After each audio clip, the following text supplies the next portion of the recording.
see you guys are really very good.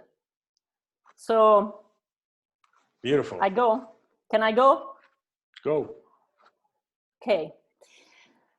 Hello, everybody. My name is Francesca Vailati, and I'm very happy to be part of this marathon. I hope nobody does anti-doping at the end, because to express ourselves about this topic in 30 minutes, you really need to have a good pusher. Today, first of all, I would like to move a little bit out of the box, and there will be nothing evidence-based by literature, will be just my clinical observation. And I want to thank my brain supporting group, because if you are by yourself and nobody believes you, it's good to find somebody that say that you are not crazy. So with these people, we keep doing brainstorming. And we do because we are dealing with the beautiful machine, the human body. This machine, so sophisticated, needs all lifelong maintenance and repair. So my question is, how can we repair? We can just fix the damage like we always do in dentistry, or we think that after we fix the broken part, the mechanism go back to function. And in a nutshell, that is called gnatology.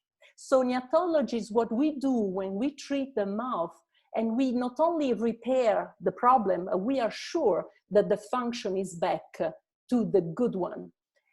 But why this name has been so condemned by our population? Why people hate to talk about gnatology?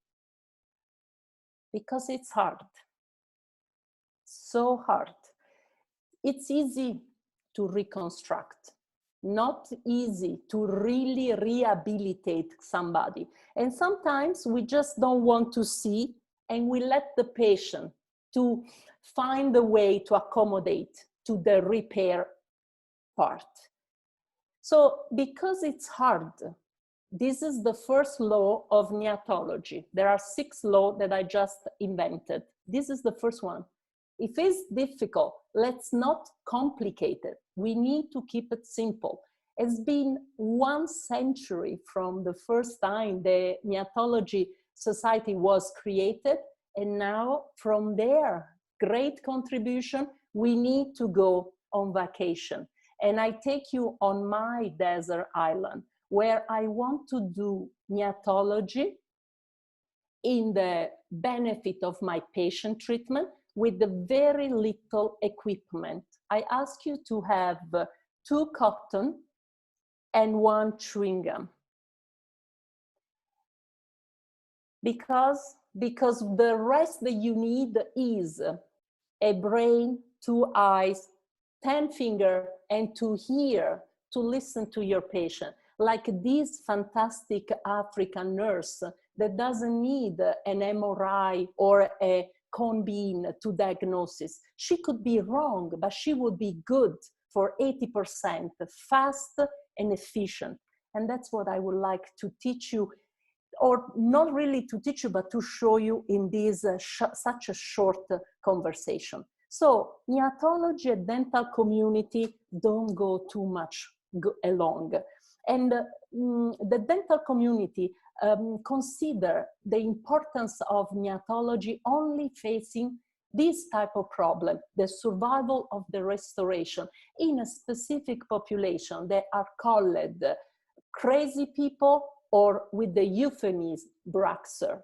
And when we deal with this population, we are so happy to say that it's their fault because they are stressed. Well, let me take you to the second law of gnatology. Not all the people that break our restoration are Braxer. Many of them are just people that are not rehabilitated. They have been reconstructed, but not rehabilitated, and they need to be comfortable.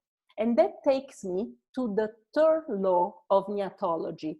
If the patient is not comfortable, sooner or later, something will fail.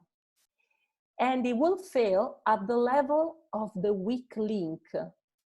For us, the weak link is always the restoration, and we are so scared that that happen. But actually, there is a whole list of weak link, and for each patient, there is different. So, for instance, this woman had this beautiful ceramic monolithic rehabilitation, and she's not comfortable. She tell many times the dentist, and now she's not breaking at the level of too well bonded, too strong material of the restoration. She's breaking at the higher level, more difficult to take care. And that's why, let me take you to the fourth law of gnatology. You cannot skip function, like my friend Joao Borges used to say. You cannot skip function. You think you are only doing aesthetic, but we cannot escape. So do not underestimate our capacity in a good way or in a bad way to influence the body. So remember, touch the tooth, touch the body.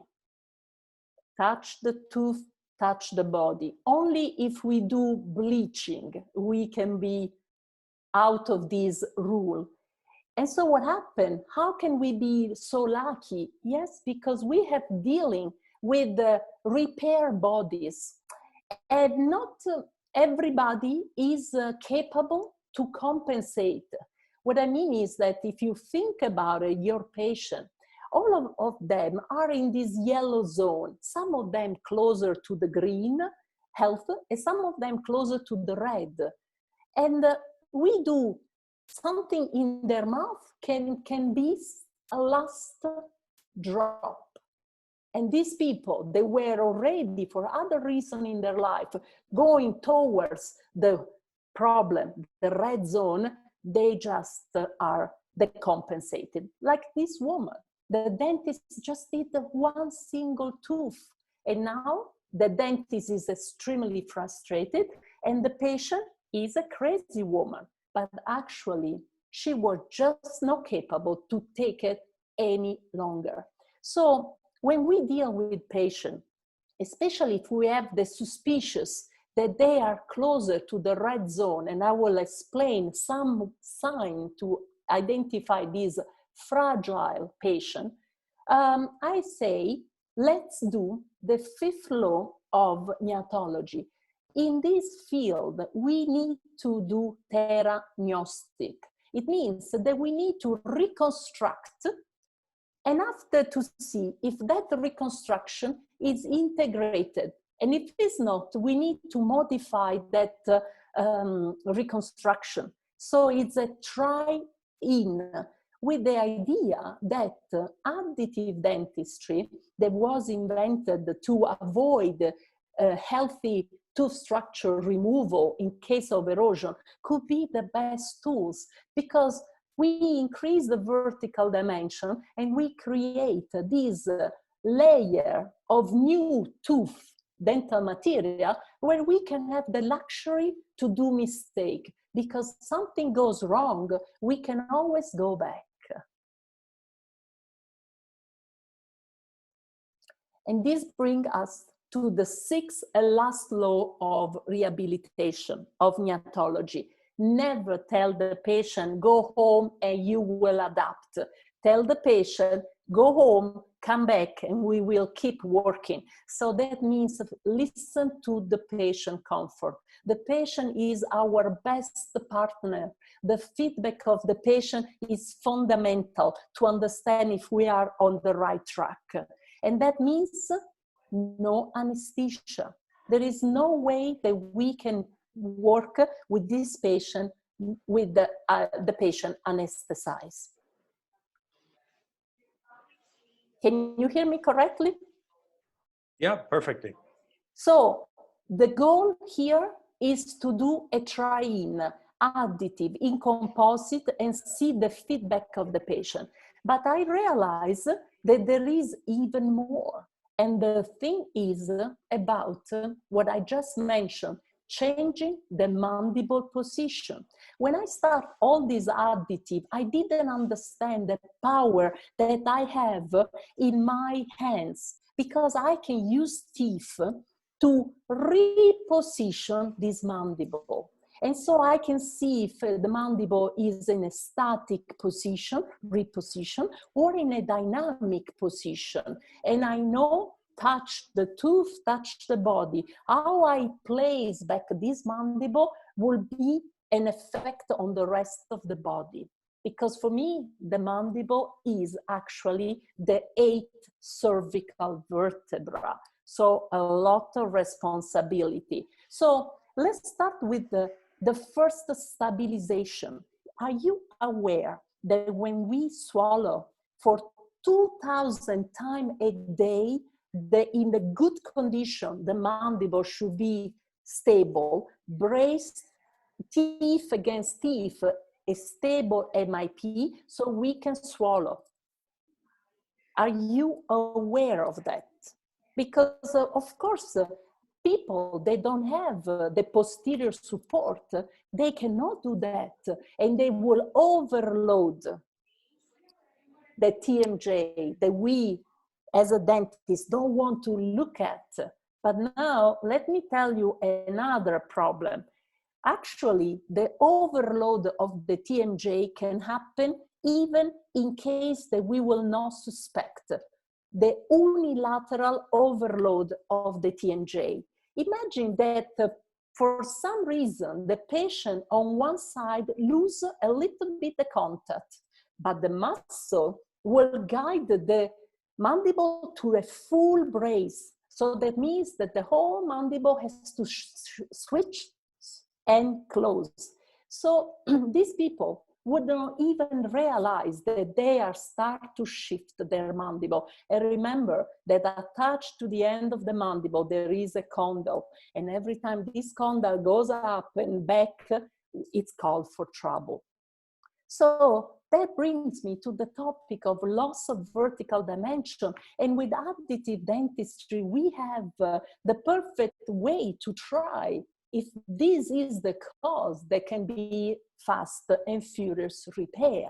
So bring back equilibrium at the teeth level without looking more far away than the teeth. But how can I make a diagnosis? Well, look at the posterior teeth.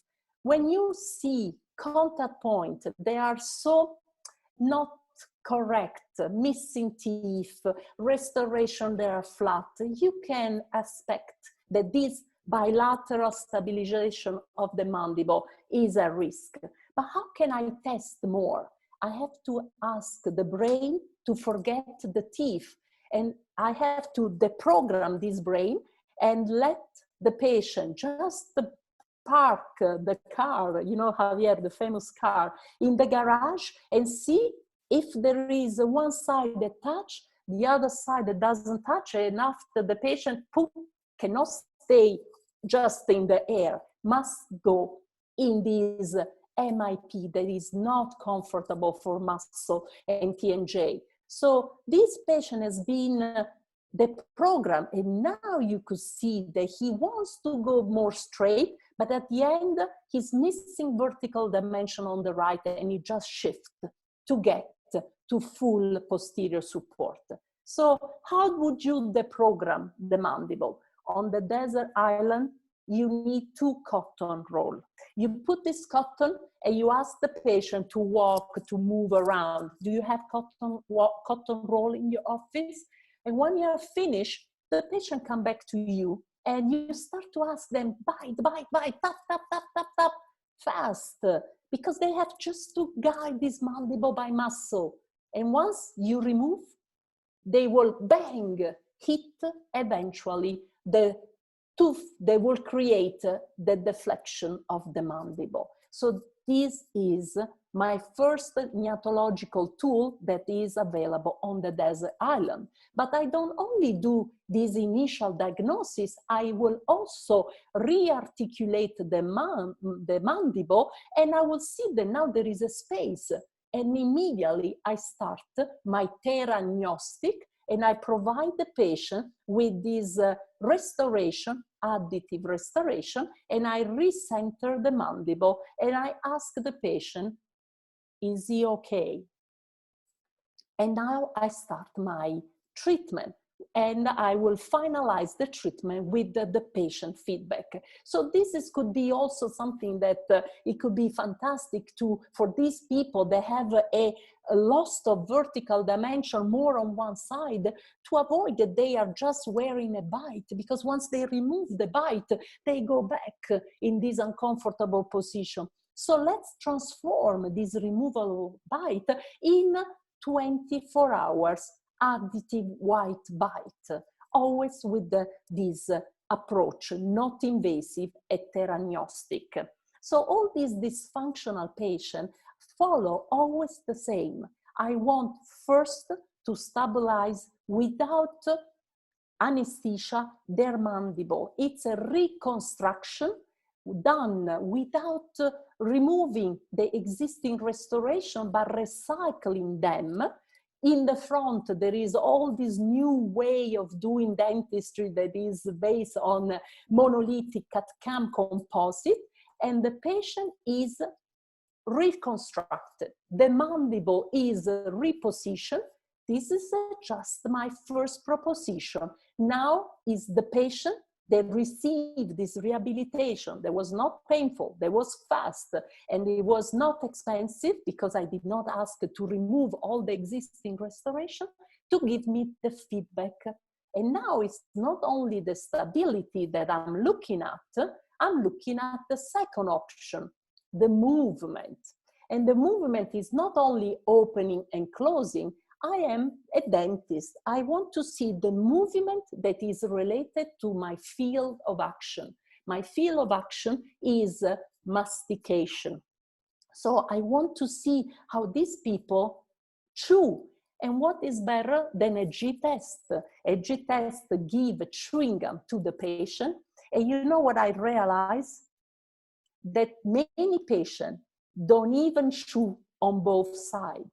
And this is what Pedro Planas just said to us in the 50s. He said, it's absurd that we dentists are not interested that our patients chew on both sides with the same comfort.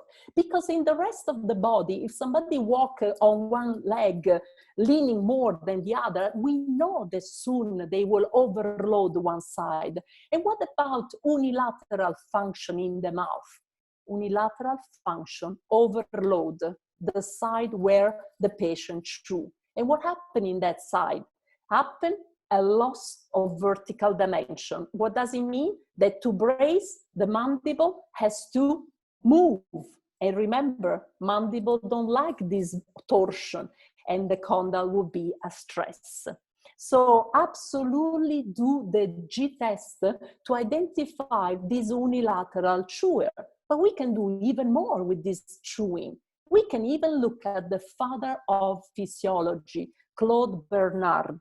He said that an organ creates function, but the lack of function can modify the organ. Why I say lack of function? Because in our world, the kids are so affected by lack of function. And if we think about our field of action, the splanchno-cranium, the two major functions, that is breathing and chewing, are going down the hill. So how can we have this development of the splanchno-cranium based only on hormonal and genetic? It's not. There is no more a stimulation. And so that brings me to think, as a dentist, I can improve also not only the bilateral function, but the way they function, because there should be a difference. So when I look at the G-test, I start to learn that people function in so many different ways, but we can make two big groups. On one side, people that chew horizontally. you will see them cyclic. You will see that they are people, they are free in the way they chew. And this is the opposite. The vertical function, they chop, they open and close. Could you see in this patient?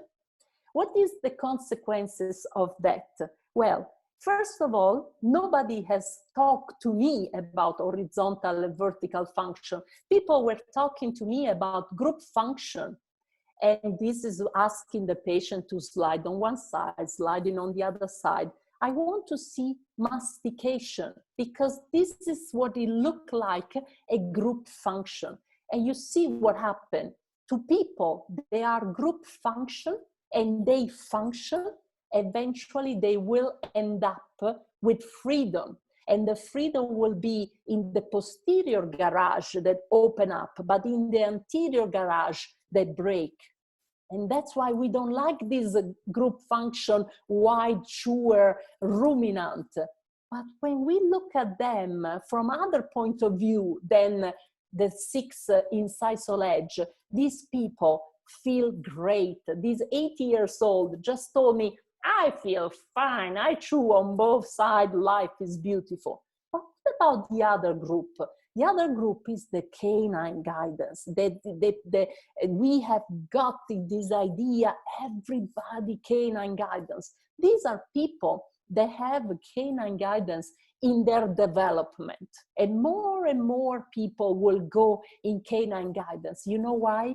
Because we are going towards more retruded mandible. Nobody's developing the mouth anymore. Nobody's chewing hard food. So class 2 angle occlusion will rule, and we will think is the real physiology. What we are also doing in the name of aesthetic is to take horizontal people and to create vertical function. When they have to come inside the closed garage, these people behave like a little soldier. Is this physiological? And that's why I start to wonder. And we have to think about how people will age with this way of chewing. Can a simple dentist look more in an holistic way? Yes. Think about it, that who has an horizontal function will end up in an explosive manner. They will slide edge to edge, but they will feel good at the level of the neck, at the level of the TMJ, because the mandible will be away from the conflict, from the, when the mandible is back, is where everything happens in the body in a negative way. But what about the other category? Well, this category I call the implosive patient. So they will keep locking the mandible inside, and the position on the mandible can only go backwards and the condyle impact. And that the velocity of that to happen will be related to the muscle. And in my opinion, muscle win. We as a dentist can only work with teeth, but the human body will go against our repair with muscle. That's why we need to rehabilitate it, and we need to integrate our reconstruction, because the muscle that the patient can activate will work against us. And so you will see these people going forward, and you will see that the weak link of their aging will be breaking of the restoration, but the implosive one will push the mandible back. So if we go back and see what is the final result, what are the risk factors of this population, well, I can see a lot of articular problem. These men cannot even slide on one side, cannot even slide on the other side. It's totally blocked.